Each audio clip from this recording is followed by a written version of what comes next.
Okay, so for gender socialization, I grew up in a household where it's kind of complicated because of the context of religion. Because of religion, my parents have always taught that there is a man and woman, nothing more than that, just a man and woman. And they kind of explain it to me in a sense of race. Anything that's beyond a man and woman is human self-made.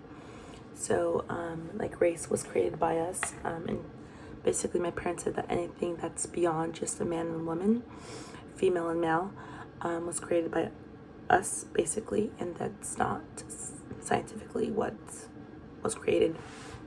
Because of this, growing up, most of my toys were meant for young female girls. I dressed in all women's clothing or girl clothing, dresses.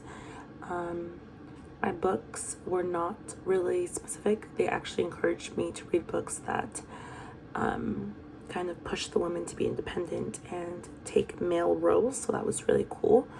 My expectations for chores were that I always had to be very put together. Till this day, it's very like that.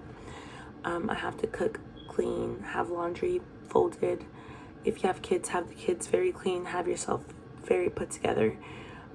And basically respect the household, respect your mother and father, and just carry yourself very feminine.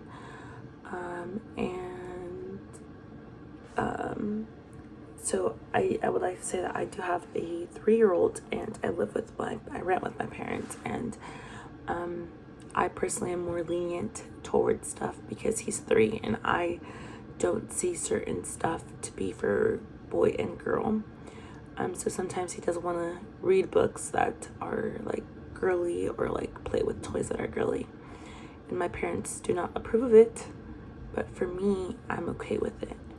And most of my whole extended family are very strict on what their children play. So if it basically is meant for girls because the TV and other people say it's for girls, then they cannot play with it if they're male, and etc.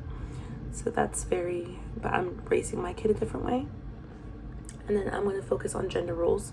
So for gender roles, my extended family, none of the women work. The women are stay-at-home moms, and the males do the work. The only one that's different is my mother. My mother is a nurse, and her and my dad work.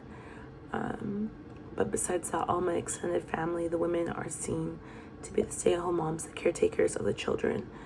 And fathers have to work. They have to provide.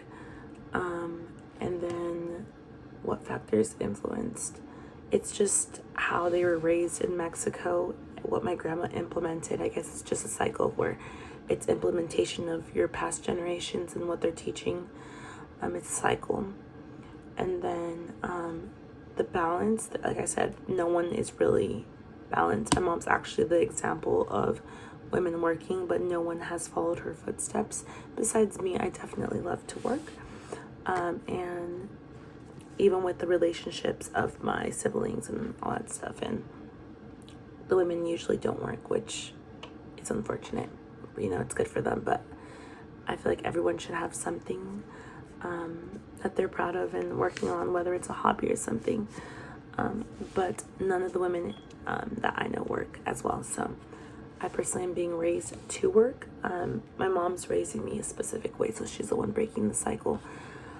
Mine is to provide for my family. My family is my son, so I have to not depend on a man to provide. That's what my mom's implementing in me. So yeah.